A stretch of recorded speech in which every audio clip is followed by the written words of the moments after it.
A proposta de falar mais uma vez, né, deste capítulo do Evangelho é justamente essa. Eu me peguei lendo o capítulo mais uma vez e entendendo e percebendo uma série de coisas que das outras vezes que eu li eu ainda não tinha enxergado, né? E a ideia e a beleza e a perfeição de Deus em nós é justamente essa. Nós, a cada vez que entramos em contato com uma informação enriquecedora, como são todas as informações do Evangelho, nós estamos num momento diferente da nossa evolução. Nós então vamos receber e absorver essas informações de formas diferentes, cada vez mais apuradas. Então, assim,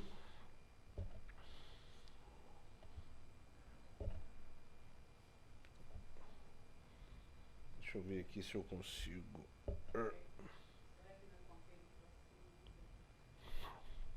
Deixa eu ver. Alô?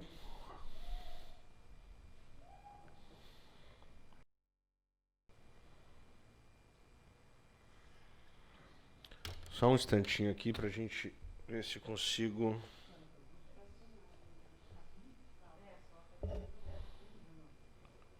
Aqui não tô conseguindo passar. Não. É com o. Não? Vamos ver se faz aqui.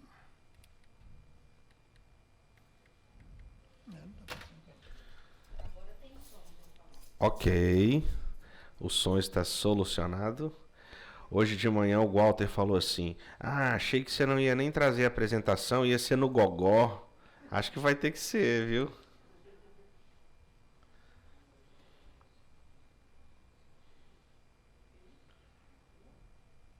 Posso.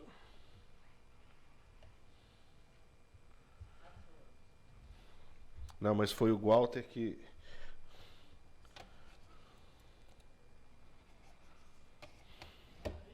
Não. Não. Não.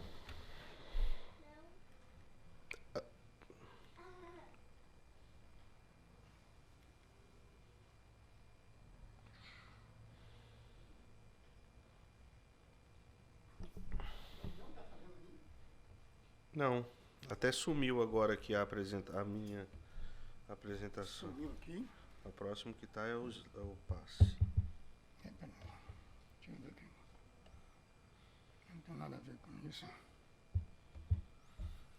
Ele pode ter ligado aqui.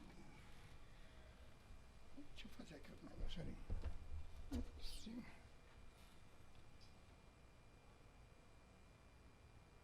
Tente aí pra mim. Tente. Cara, ele tem que fazer.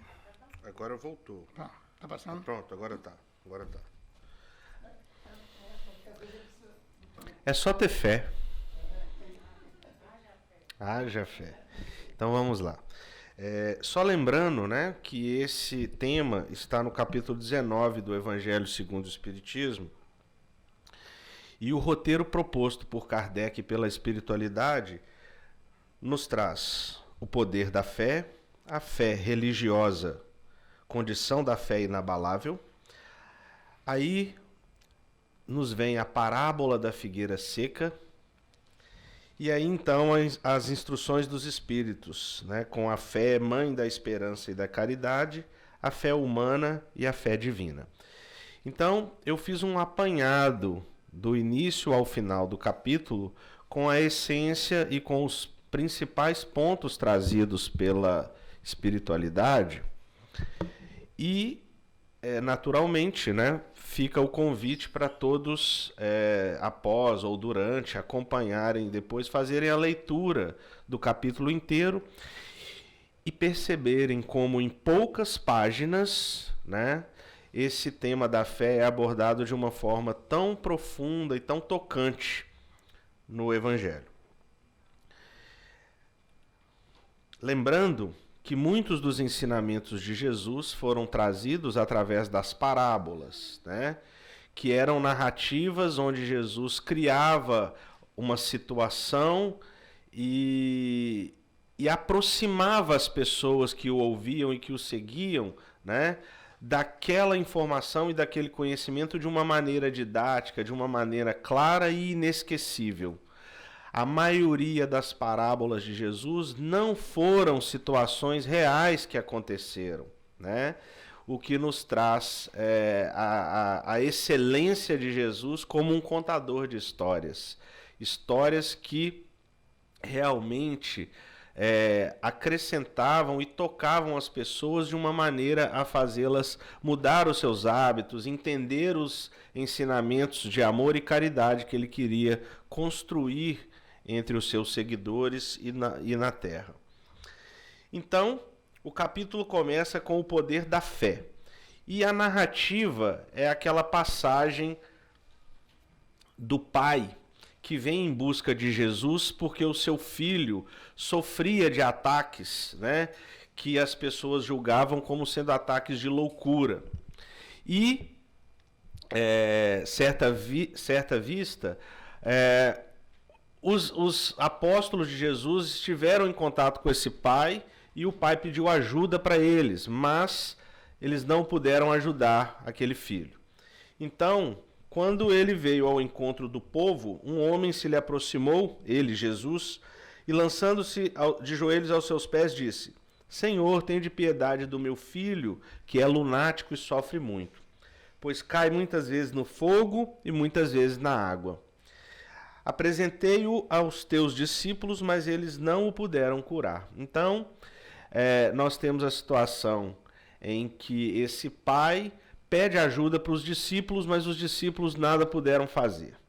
Jesus respondeu dizendo: Ó raça incrédula e depravada, até quando estarei convosco? Até quando vós sofrerei? Trazei-me aqui esse menino. E tendo Jesus, quando o menino lhe é trazido, ameaçado o demônio, né? Lembrando que o termo aqui para demônio, nós sabemos hoje que são os espíritos, os irmãos menos esclarecidos e mais ignorantes.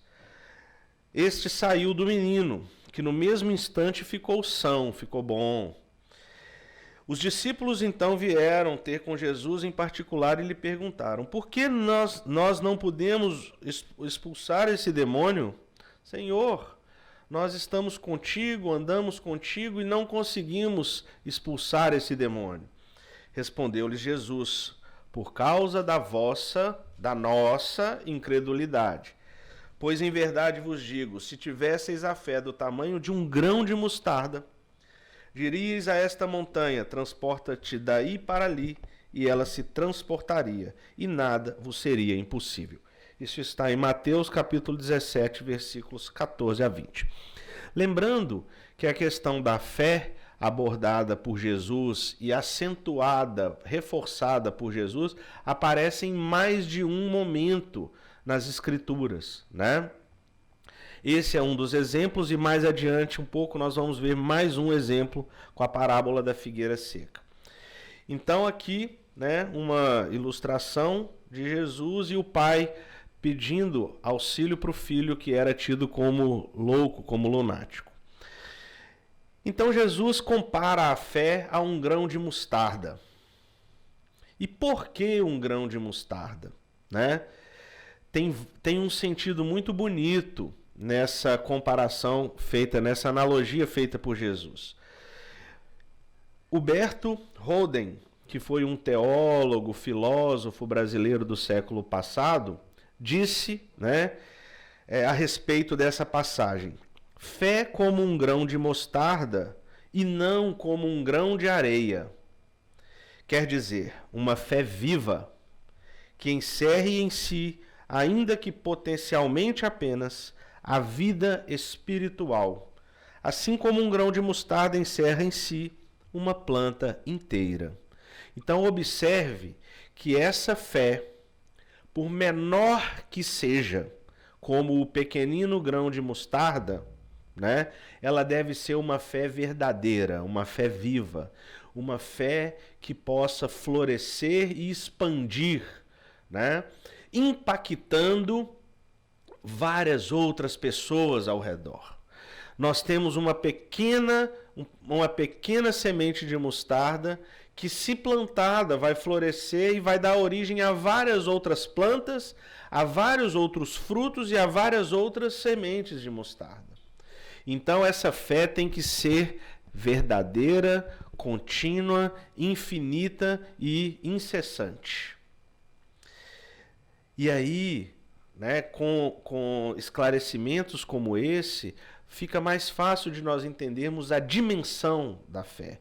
Aquela fé que, na hora que os discípulos foram chamados para curar o filho, né, o garoto, não foi suficiente para levar a cura e a sanidade que Jesus, num instante, pôde demonstrar e pôde realizar diante dos olhos de todos. Então a espiritualidade, primeiro, vem falar neste capítulo para nós sobre a atuação do imaterial sobre o que é material. E assim eles nos trazem: a fé é algo intocável, intangível e abstrato, que cultivamos e utilizamos para agir muitas vezes sobre o que é real e material, pela graça e confiança no poder, no amor de Deus e da espiritualidade por nós. Grande exemplo disso está nas vibrações e manipulação dos fluidos universais em favor dos necessitados. Ou seja, quando nós nos propomos a trabalhar e a vibrar em favor do mais necessitado, do nosso próximo, ainda que a longas distâncias ou mesmo mais próximo, nós temos confiança de que podemos movimentar os fluidos universais em favor daqueles irmãos. Então a fé, ela está intimamente relacionada à confiança e é o oposto da dúvida, né? Quando nós vamos para um GO, por exemplo, nós estamos à distância vibrando por irmãos em diferentes locais e ao mesmo tempo. E nós temos a consciência e a certeza de que, se nos empenharmos e nos doarmos com verdade, com uma conexão real com a espiritualidade, né, a finalidade daquele grupo de orações vai ser atingida. E, para confirmar a eficiência dessas orações, nós temos o retorno daqueles que pediram, dos parentes, das pessoas envolvidas com aqueles pelos quais nós oramos. Todas as semanas nós temos notícias das melhorias e do avanço que cada um desses irmãos tem alcançado ao receberem as nossas vibrações. E assim é de várias outras maneiras, né? Por exemplo, quando nós temos o passe na casa espírita, quando nós temos qualquer movimento de confiança e crença em Deus, na possibilidade de auxiliar o próximo, independente da crença ou da casa religiosa em que ele esteja. Semana passada, uma amiga que é evangélica me perguntou sobre o espiritismo e como era no centro espírita, né? Ah, você vai tanto nesse centro espírita, como que é, o que tem lá? Porque muitas vezes a gente sabe que existem mitos a respeito do que acontece aqui dentro. E a informação, ela é divulgada de maneira desencontrada e equívoca, né? E eu disse para ela o seguinte: olha, a gente vai para o centro espírita, a gente se reúne, a gente se abraça, a gente ora, a gente estuda, a gente se confraterniza, e é sempre muito bom, né? E aí ela me perguntou: e o que tem que fazer no espiritismo? E aí eu disse para ela, a melhor coisa do espiritismo é justamente que você não tem que nada. Você pode fazer tudo o que você quiser. Você só precisa ter consciência que a responsabilidade e a consequência dos seus atos, você vai ter que responder por eles, né? E aí eu disse para ela o seguinte, aí ela me perguntou, mas lá vocês falam também de Jesus? Aí eu falei, não, lá a gente só fala de Jesus, né?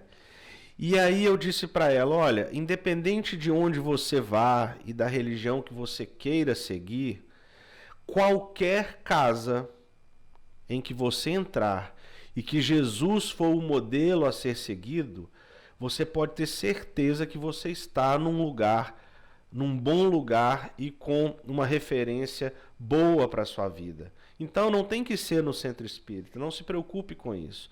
Só tenha confiança que se Jesus está ali e é o modelo a ser seguido, todos estão no caminho certo. A dificuldade somos nós que não conseguimos ter a fé e cumprirmos com a proposta. Esse é o problema. E é por isso que nós estamos aqui, falei para ela, encarnação após encarnação, ela até arrepiou assim na hora, né? Para poder aprendermos e melhorarmos uns com os outros, né?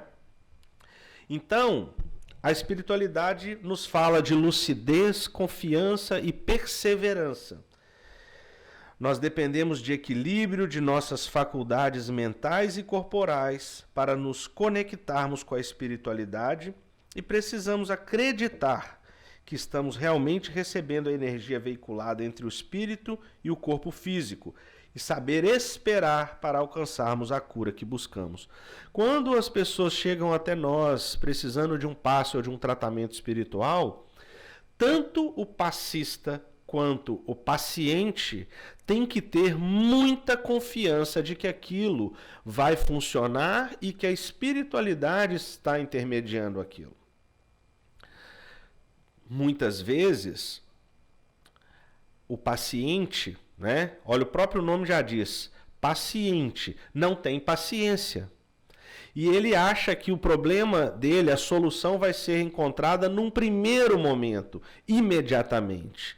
E ele não dá tempo para que ele, nas frequentes visitas à casa espírita, vá entendendo e vá percebendo outras coisas que ele também precisa mudar nos hábitos diários dele, que vão levar àquela cura que ele está esperando, né?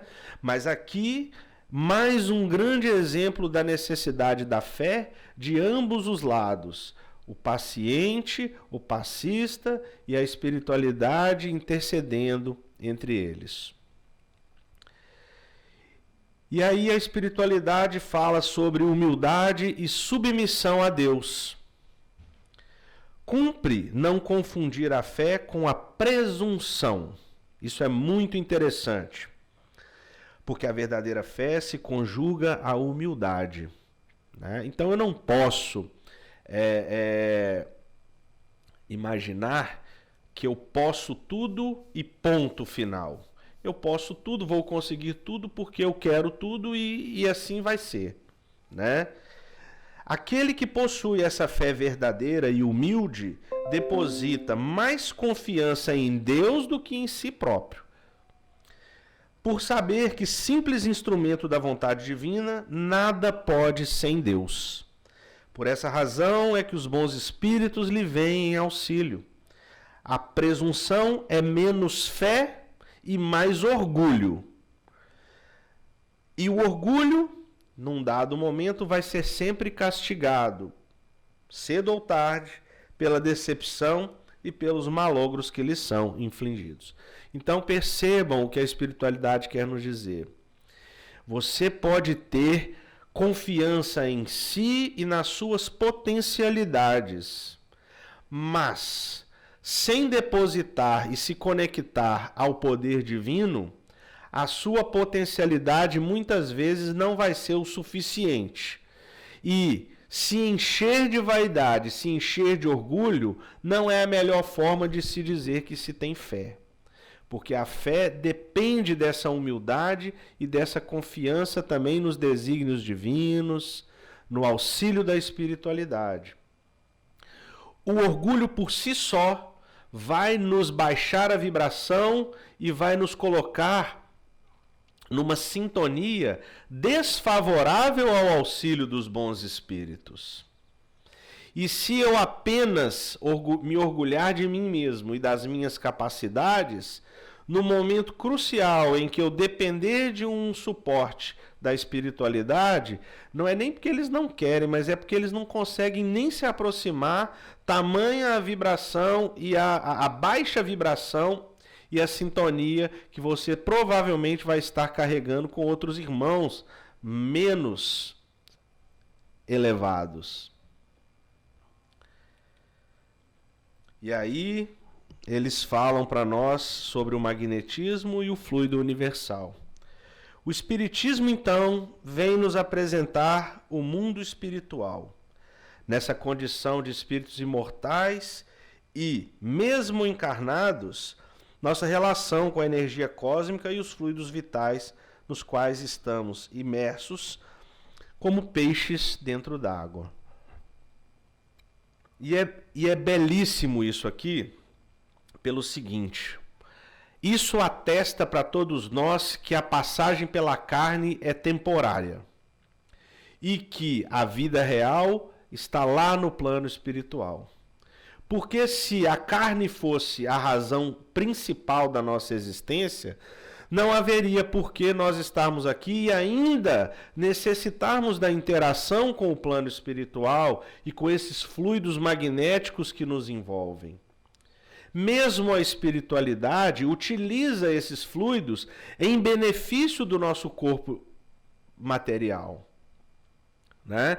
Então existe um ponto de equilíbrio biológico no corpo, né?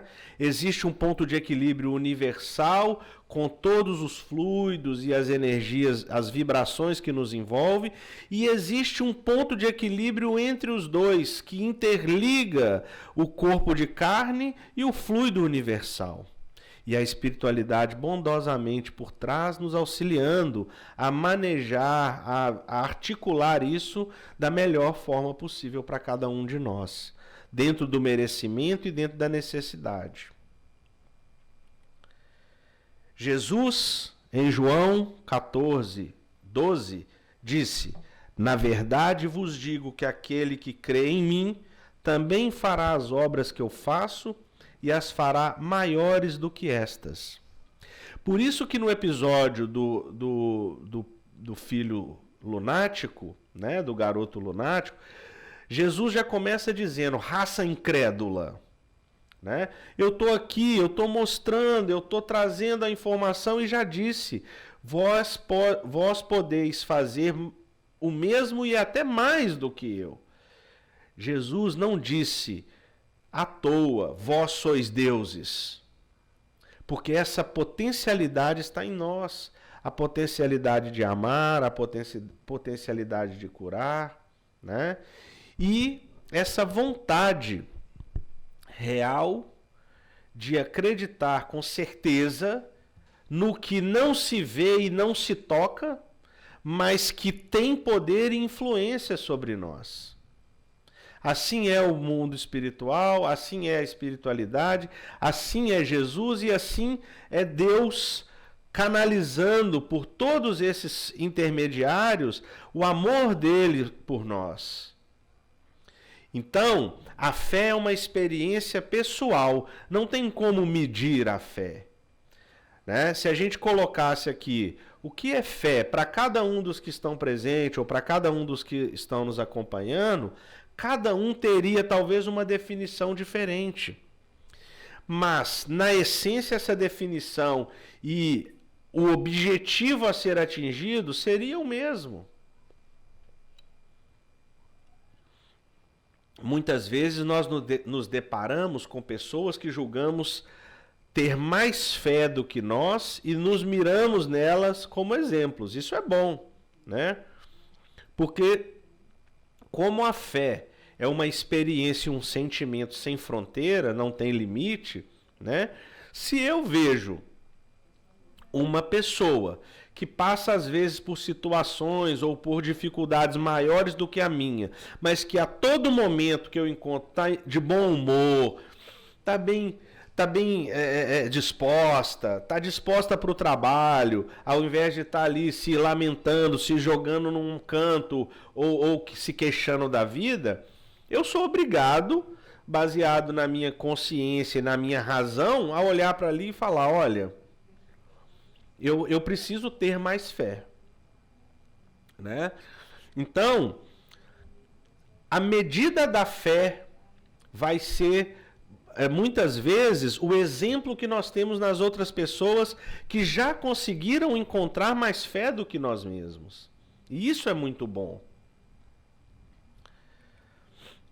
Aí então a espiritualidade vem nos trazer a fé raciocinada versus a fé cega, a fé prescrita ou imposta, né? Que nós sabemos que infelizmente ainda está muito presente ao nosso redor e em várias crenças e religiões, e o cúmulo da fé, né? O fanatismo, aquela fé que é além de cega, ela é inescrupulosa e ela é sem qualquer tipo de censura, vamos dizer assim.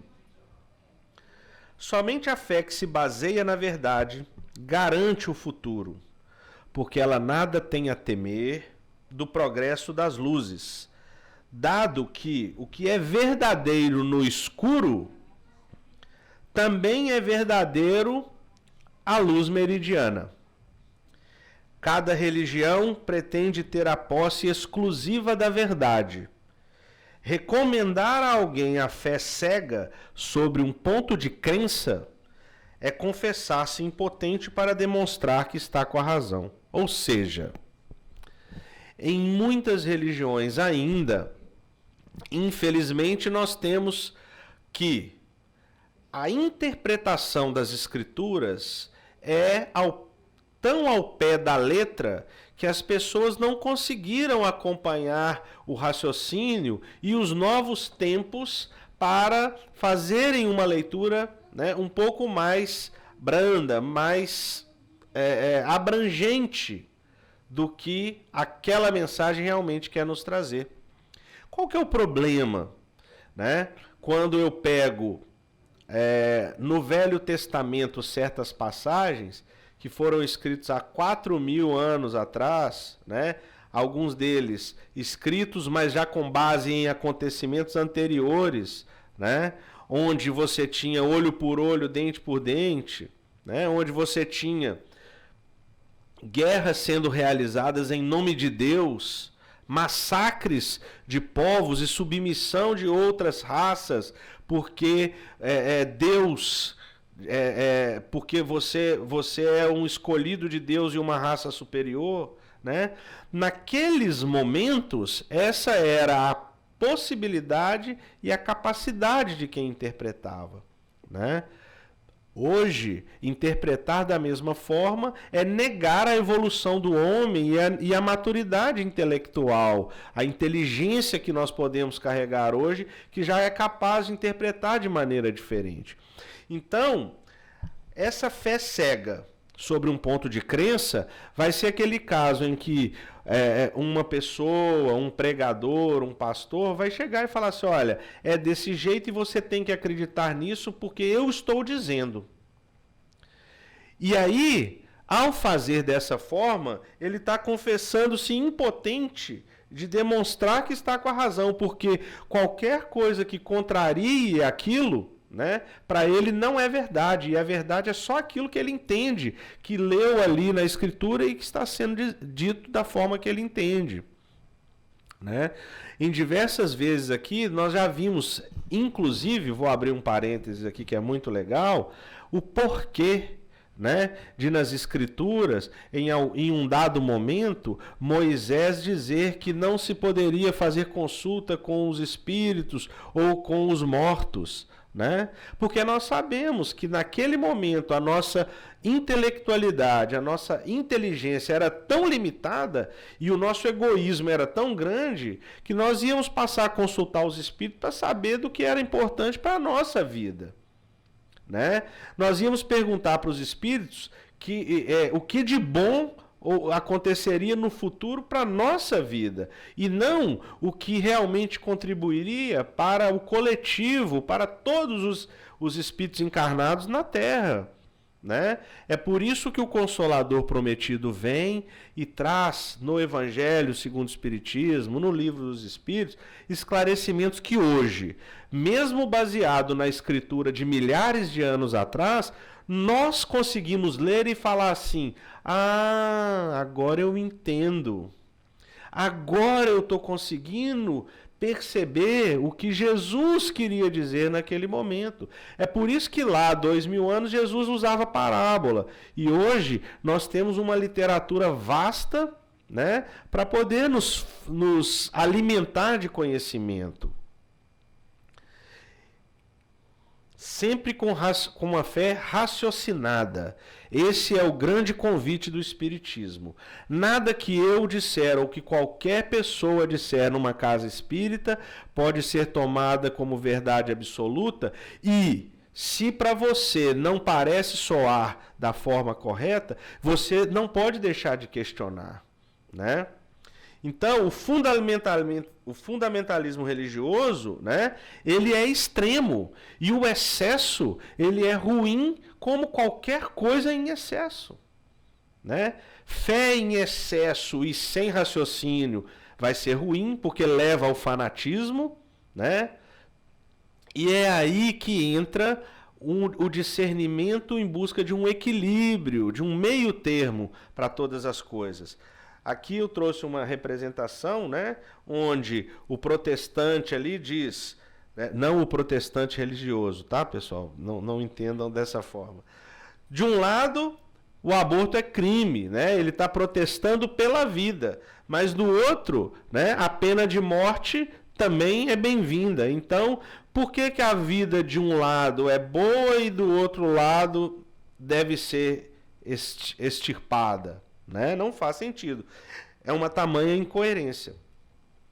Eu tive um episódio há umas 2 semanas conversando com um amigo que é pastor, e ele, em 5 minutos de conversa, ele fez uma declaração que me deixou perplexo. Porque ele disse que numa dada situação na vida dele, porque ele achava que uma determinada pessoa que não era da crença dele, era um macumbeiro, um pervertido e não sei mais o que, ele usou vários adjetivos pejorativos, né? Ele orou de joelhos a Deus para que a honra de Deus não favorecesse a vida daquele irmão. Eu olhei para aquilo e falei, e não me manifestei, falei, olha, é mesmo, nossa. Mas por dentro eu fiquei imaginando 2 situações. Como pode, né, você se julgar tão superior a ponto de achar que Deus honra a vida daqueles que você considera eleitos e desonra a vida daqueles que não seguem o mesmo raciocínio que o seu, né? E o pior, vai para frente de centenas de pessoas para poder impor esse tipo de crença. É aí que entra, né, a falta de razão e a imposição da fé cega, né? Mas, por outro lado, como espíritas que somos, nós também sabemos que cada um tem o seu tempo e que para muitos ainda esse tempo não chegou neste momento. E segue a vida, segue o jogo, né? E que Deus abençoe esse pastor, né? E aí então a espiritualidade fala sobre a fé inabalável, né? A fé é inata no ser humano e todos estão aptos a possuí-la, até mesmo os mais resistentes. E aí eu vou lembrar aqui também, quem quiser depois, a pergunta número 4 do Livro dos Espíritos, depois que Kardec pergunta sobre o que é Deus e tenta definir Deus e o infinito, né? Ele pergunta alguma coisa do tipo, olha, mas essa coisa de acreditar em Deus, lá no fundo, né, mesmo que a pessoa diga que não acredita, lá no fundo existe esse germe, essa semente que pode que pode germinar e florescer a qualquer momento, né? E a espiritualidade fala sobre isso. E aqui, né, a espiritualidade nos diz: em certas pessoas a fé parece de algum modo inata. Uma centelha basta para desenvolvê-la.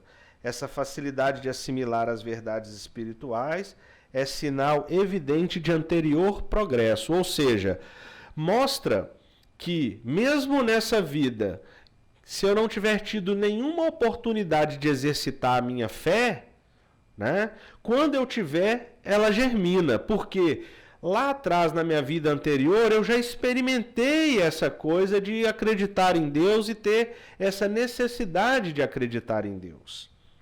Em outras pessoas, ao contrário, elas dificilmente penetram, sinal não menos evidente de naturezas retardatárias, ou seja, não chegou a hora ainda. As primeiras já creram e compreenderam, trazem ao renascer a intuição do que souberam, estão com a educação feita. As segundas tudo têm de aprender, estão com a educação por fazer. Ela, entretanto, se fará, e se não ficar concluída nesta existência, ficará em outra. Sabe aquela pessoa que se diz não crer em Deus e não ter fé, mas que coloca o material nas prioridades da sua vida, e a hora que essas prioridades se esgotam, a única coisa que sobra é: ai meu Deus, me ajuda? Né? Então, essa é a diferença entre quem tem fé e quem não tem. Porque quem não tem acha que é autossuficiente e acha que tudo pode resolver por conta própria. Então, numa situação difícil, ele vai ser agressivo, vai atacar o outro, vai usar uma arma contra o próximo, né? Vai utilizar recursos que ele tenha financeiros para prejudicar o outro, né? Mas na hora que o abismo chega e que não tem mais aonde se segurar, só sobra o: ai meu Deus, o que eu faço agora? Me ajuda, né? E a diferença de quem tem fé é que ele coloca o ai meu Deus, me ajuda na primeira posição das suas prioridades, né? Porque na hora da dificuldade sabe que pode buscar a Deus e confiar na providência divina. E aí agora um outro ponto também muito importante: não poder se esquecer também de agradecer quando tudo está correndo bem. Porque tudo está correndo bem não é porque eu sou bom, melhor e merecedor disso tudo e ponto final. É porque Deus está possibilitando que os seus caminhos sejam percorridos com mais tranquilidade, né? Essa é a importância da gratidão. Então, antes de pedir, agradecer, e na hora da necessidade, sim, pedir para obter. Como o próprio Cristo disse: pedi e obtereis, bata e a porta se abrirá. E aí eu trouxe aquele exemplo clássico, né, de Pedro, né, quando todos os apóstolos estão lá no lago de Genezaré e vem aquela tempestade enorme, o céu se escurece e as águas se revoltam, né, e eles acham todos que ali é o fim, né? Mas de repente vem Jesus caminhando sobre as águas e Pedro meio que nessa vai, não vai, né? Acredita, não acredita, ao ver Jesus estendendo-lhe a mão, dá os primeiros passos dentro d'água, sobre a água, mas daí a pouco a fé dele, né, desmorona e ele começa a afundar. E em vários momentos nós temos uma tendência a agir dessa maneira. Porque nós, por mais resistentes que sejamos, a gente vai, a gente sofre, a gente chora, a gente pede, a gente continua, a gente insiste, e aí começa a fraquejar, mas aí a fé verdadeira e inabalável vem para nos sustentar novamente e nos erguer. A esse resultado da fé inabalável, né, conduz o Espiritismo, pelo que triunfa da incredulidade, ou seja, da falta de crença, sempre que não encontra oposição sistemática e interessada. Um outro exemplo é Tomé, né? Hoje, na leitura inicial do nosso trabalho mediúnico, né, houve uma referência a Tomé, né, que não acreditava e que era o aluno que se matriculava na instituição de educação, mas que faltava às aulas, né? Então, na hora que Jesus apareceu para todo mundo, ele não estava lá, né? Para crer não basta ver, é preciso, sobretudo, compreender. É por isso que a Marisa fala diversas vezes aqui, né? Que crer em Deus é uma coisa, mas o ápice dessa relação com o Pai é compreender. Quando nós compreendemos Deus, nada mais é capaz de nos abalar ou de nos transviar das coisas que nós já consolidamos como crenças e como valores enquanto cristãos e enquanto filhos de Deus. E Kardec nos deixou, né?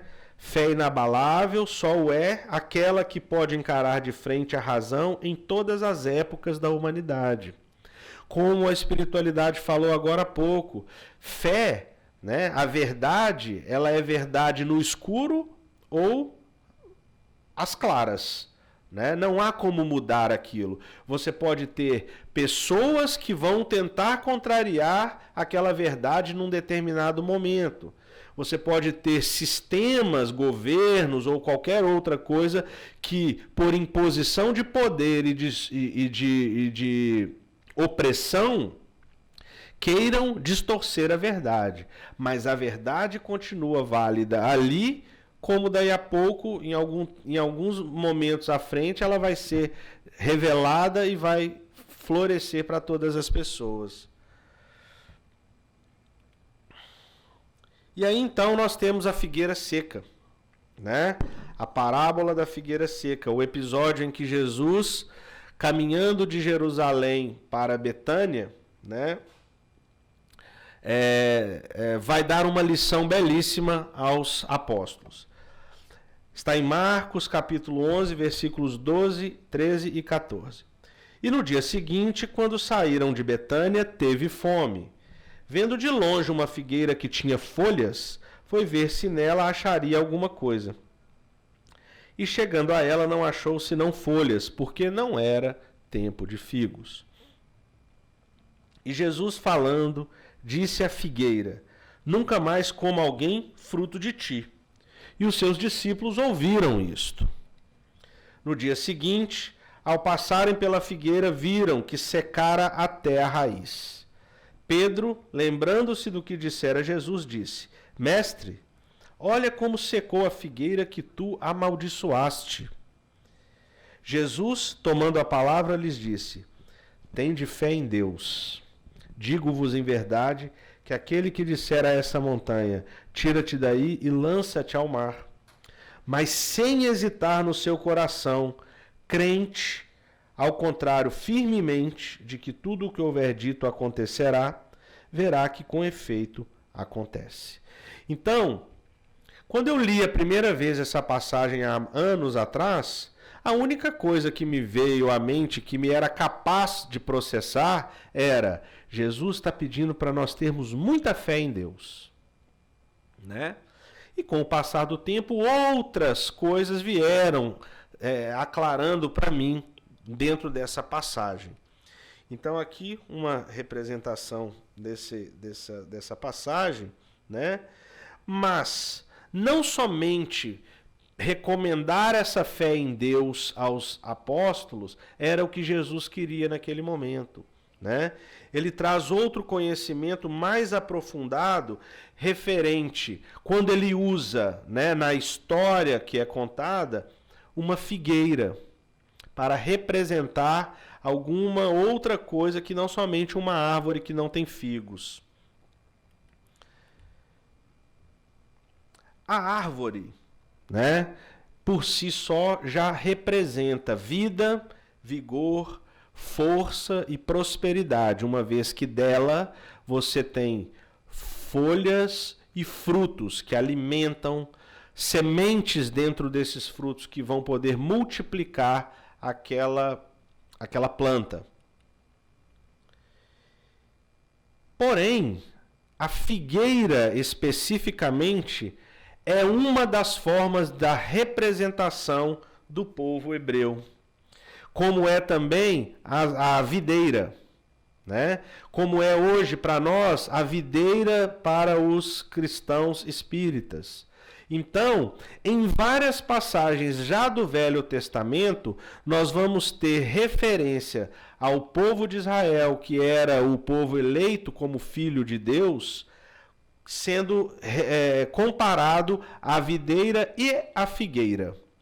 Então, naquele dia, naquela manhã, né, Jesus olhou para aquela árvore frondosa, cheia de folhas, e chegou até perto dela, mas não encontrou os figos. Agora eu pergunto, Jesus já não sabia que não teria figos ali? Ele tinha certeza, mas ele precisava daquele momento e daquela conjuntura para trazer o ensinamento que ele queria naquela hora, né?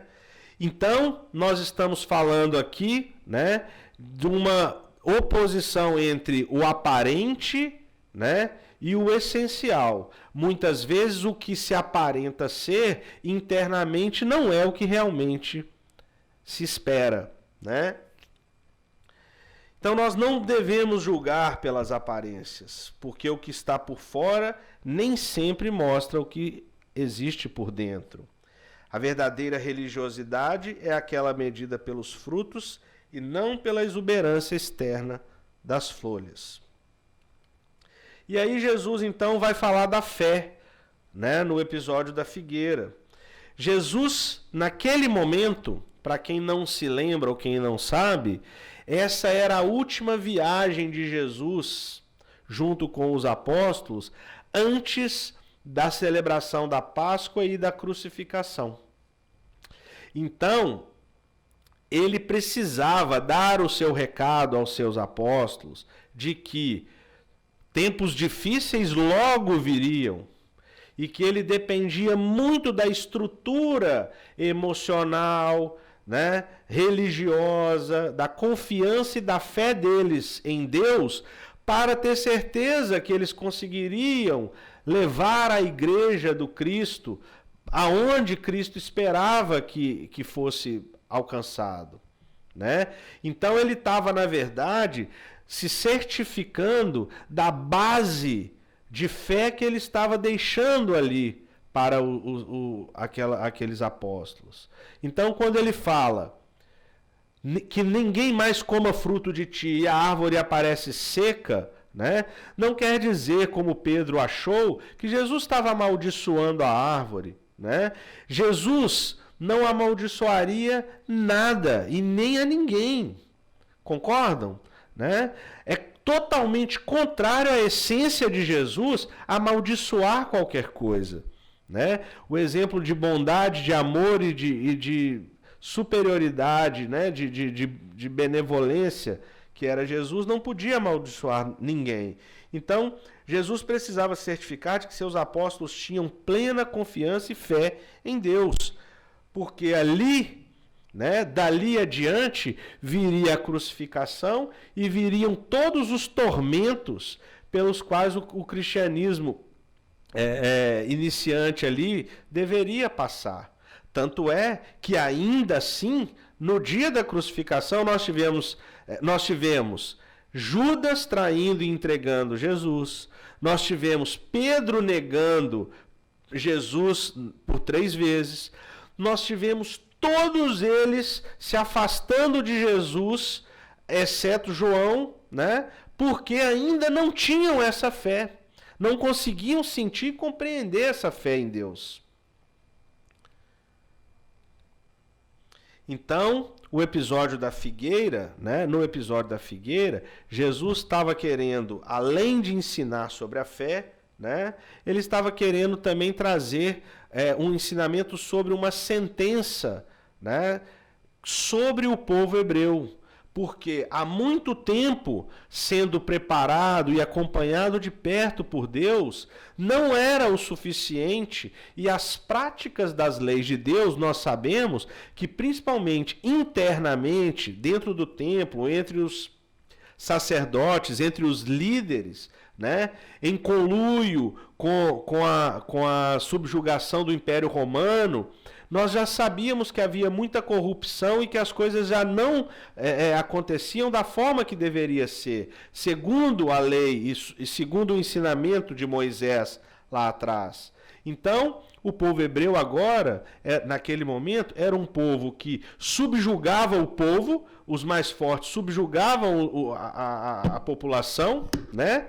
E que, para desfecho, né, primoroso, né, entre aspas, colocaria o Filho de Deus, o enviado, o Messias, colocaria aquele que veio, né, como o Messias prometido, colocaria ele na cruz, né? Então, o ensinamento de Jesus, ele é mais amplo do que simplesmente falar de fé ali naquele momento para os apóstolos, né?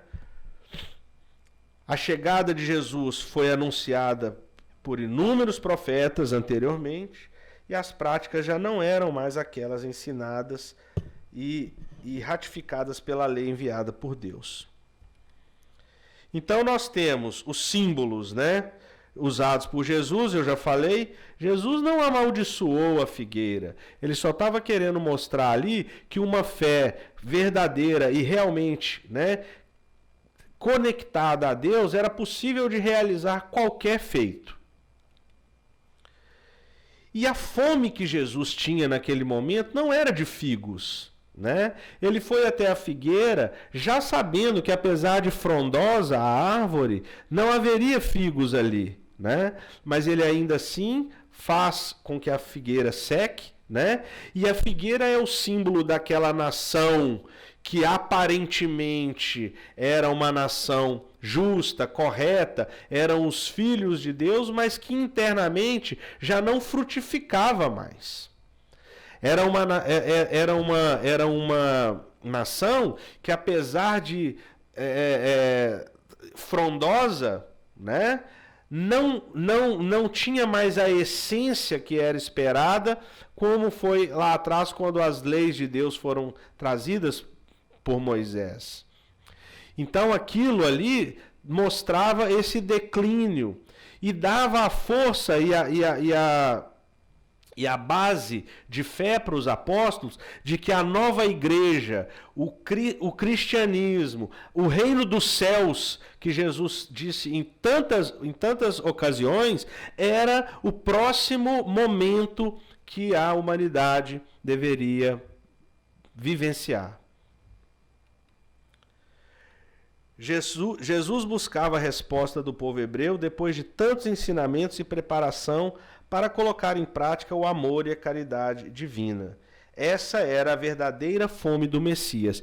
E é interessante se nós pensarmos, se nós visualizarmos hoje que sabemos Jesus como o governador do planeta, né? Nós sabemos que em todos aqueles episódios lá atrás, né, no Velho Testamento, a Gênesis, todos os acontecimentos, o dilúvio, tudo, nós sabemos que, como governador do planeta, Jesus estava ali no comando daquilo tudo, né? Então todos os profetas que foram enviados, todos os reis, todas as guerras, tudo que aconteceu da forma que aconteceu, tinha um propósito. E ainda assim não foi o suficiente para aquela nação se lapidar e se harmonizar da forma necessária, né? A figueira seca representa a nação de Israel, que rejeita o Filho de Deus, que por fora aparenta seguir a lei, mas por dentro não frutifica no bem e logo terá o seu fim decorrente de não produzir bons frutos, né? Já estava acontecendo, a partir do momento que o Império Romano chega e domina e conquista, isso já eram sinais de que a estrutura já não era mais sólida e estava abalada, né? E o clímax é pegar o Filho de Deus e botar numa cruz, fazer um julgamento como foi feito, ele sendo judeu e colocá-lo naquela situação. E quanto a nós? Porque nós somos todos árvores, nós somos a nova figueira e outras árvores mais, né? nós precisamos frutificar no bem, com caridade, amor ao próximo, fé e fidelidade à lei de Deus, pois estes são os frutos que Jesus espera de nós. Né? Não é difícil, se nós pensarmos, não é uma coisa impossível, né? Basta que nós comecemos a nos mover.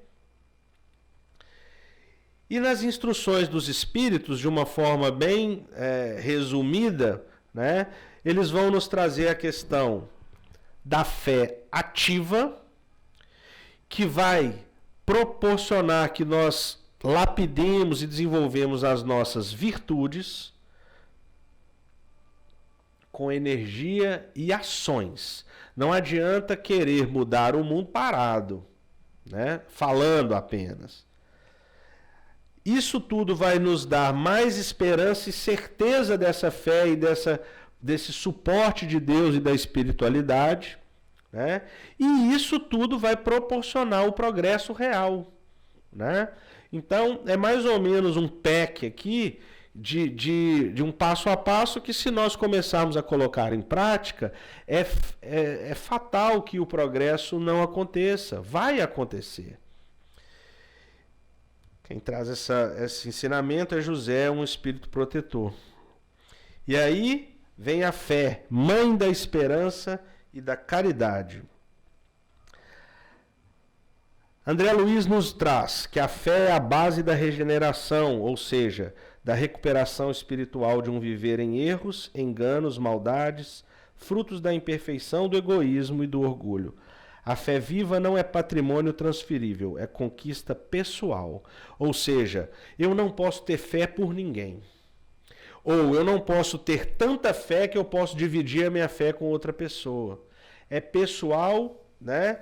E intransferível. E Joana de Ângeles, nossa querida Dona Joana, a fé, além de virtude espontânea, também é conquista intelectual. Olha aí, ela trazendo a questão sobre a inteligência, a razão, o raciocínio. É necessário adubá-la com os valiosos recursos da oração e do trabalho edificante, a fim de que não desapareça. Por fim, a espiritualidade nos traz a fé humana e a fé divina, dizendo que, na fé humana, o homem de gênio que persegue a realização de alguma grande empreitada triunfa, se tiver fé, pois ele sente que pode e deve conseguir, e esta certeza lhe dá força imensa, ou seja, o potencial de alcançar os nossos desejos e alcançar as coisas que achamos que queremos, ele está dentro de nós, mas não depende só de nós, porque senão, levado ao excesso, se transforma em orgulho e vaidade. E aí entra a fé divina. O homem de bem, que crendo em seu futuro celeste, quer realizar em sua vida belas e nobres ações, tira da sua fé e da certeza da felicidade que o espera a força necessária. E assim também se realizam os milagres da caridade, do sacrifício e da abnegação. Enfim, com a fé, não há más tendências que não possam ser vencidas. A fé é humana ou divina, dependendo de como os homens aplicam as suas faculdades às necessidades terrenas, apenas ao que me interessa só aqui, nesse momento e nessa conjuntura material, ou às aspirações celestes e futuras. E Leon Denis, em Depois da Morte, nos traz: a fé é a confiança da criatura em seus destinos, é o sentimento que eleva a infinita potestade, é a certeza de estar no caminho que vai ter a verdade. A fé cega é como farol cujo vermelho clarão não pode ultrapassar o nevoeiro, ou seja, não se enxerga a mais do que poucos palmos à frente. A fé esclarecida é foco elétrico que ilumina com brilhante luz a estrada a percorrer. Ninguém adquire essa fé sem ter passado pelas tribulações da dúvida, sem ter padecido as angústias que embaraçam o caminho dos investigadores. Aquela história de, mas será? Né? Será que? Né? Muitos param em esmorecida indecisão e flutuam longo tempo entre opostas correntezas. Feliz quem crê, sabe, vê e caminha firme.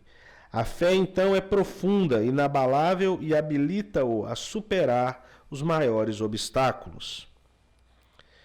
Kardec ainda nos traz que a fé sincera e verdadeira é calma.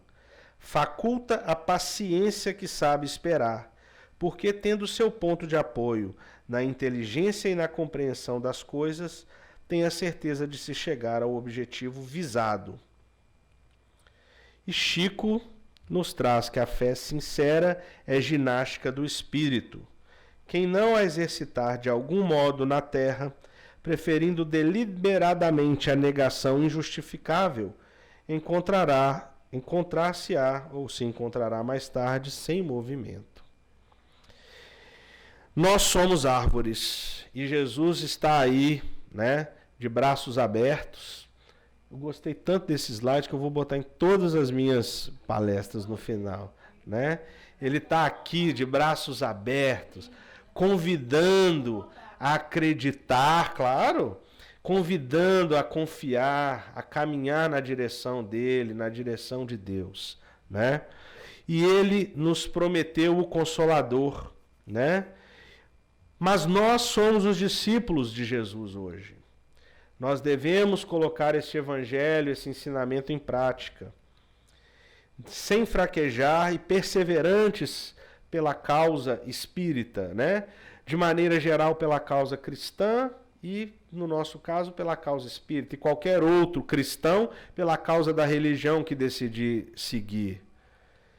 Cada um faz a sua parte e pode contribuir. Nós devemos erguer a cabeça e sermos firmes para dizer que sou espírita. Isso aqui é muito porque eu me lembro lá atrás, quando não se podia nem ficar falando que era espírita, era muito difícil, porque era um tema muito polêmico e era um assunto que, quando entrava na discussão religiosa, já levava para um outro caminho que não a razão e a discussão saudável, né? E, naturalmente, um verdadeiro espírita, numa discussão religiosa, ele não vai querer se impor. Então, nós acabávamos ficando calados e deixando, né, que o pau quebrasse entre os outros 3 ou 4 que tivessem ali, cada um da sua igreja, né? Mas até mesmo essas outras religiões, hoje, já estão mais flexíveis e mais aptas a ouvir, né? Então, hoje, na primeira oportunidade que alguém me pergunta, independente da crença que tenha, né, eu falo que sou espírita, né? Eu sou espírita. Ah, o que você vai fazer sábado de manhã? Vou para o centro espírita, vou para a casa espírita, vou para um trabalho espírita, né? E as pessoas aceitam geralmente de uma boa forma, porque o exemplo que nós damos é o que vale. Se nós temos na conta dessa pessoa que, olha, o Rafael ali, a Marisa, a Helena e tal, são pessoas tão tranquilas, como a gente teve o exemplo da Claudinha falando hoje, que no trabalho fez uma oração tão calma que as pessoas até se assustaram, porque falaram, como assim, né? Que coisa boa, isso existe, né? Então o exemplo bom contamina, e é isso que importa.